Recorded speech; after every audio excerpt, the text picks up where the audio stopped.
సర్వాధికారి మనమాయన గృహము విశేషే మనకు సర్వాధికారి మనమాయన గృహము అంతము వరకు స్థిరముగా నిలచి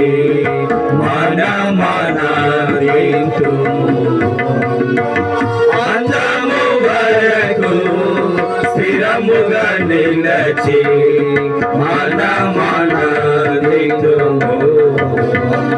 యేసు ప్రభువే మహిమ నిరీక్షణ మనలో ఉన్నాడు జయధ్వనులతో హర్షించెదము జయధ్వనులతో హర్షించెదము ప్రభువే నిరీక్షణ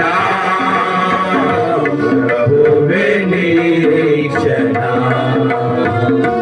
జీవం నీ కుటుంబానికి వస్తుంది. మనం గమనించాల్సిన విషయం ఏంటంటే యేసు ప్రభువునందు నువ్వు విశ్వాసం ఉంచితే నీకు నీ కుటుంబానికి రక్షణ వచ్చే. నువ్వు నమ్మకంగా చెప్పవచ్చు, నేను దేవుని నందు విశ్వాసం ఉంచిన, దేవుని నందు నేను నమ్మకంగా జీవిస్తూ ఉన్నాను కనుక నా ద్వారా నా కుటుంబానికి రక్షణ ఉందని నువ్వు చెప్పవచ్చు. 2 తెస్సలోనికీయులకు రాసిన పత్రిక 4వ అధ్యాయము 14 వచనం.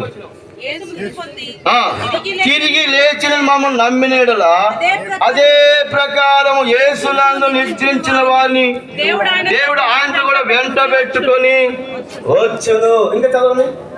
మేము ప్రభు మాటను బట్టి మీకు చెప్పున్నదేమనగా ప్రభు రాకడ సజీవమైన నిలిచిన మనము నిద్రించిన వారికి ముందుగా సన్నిధికి చేరమా.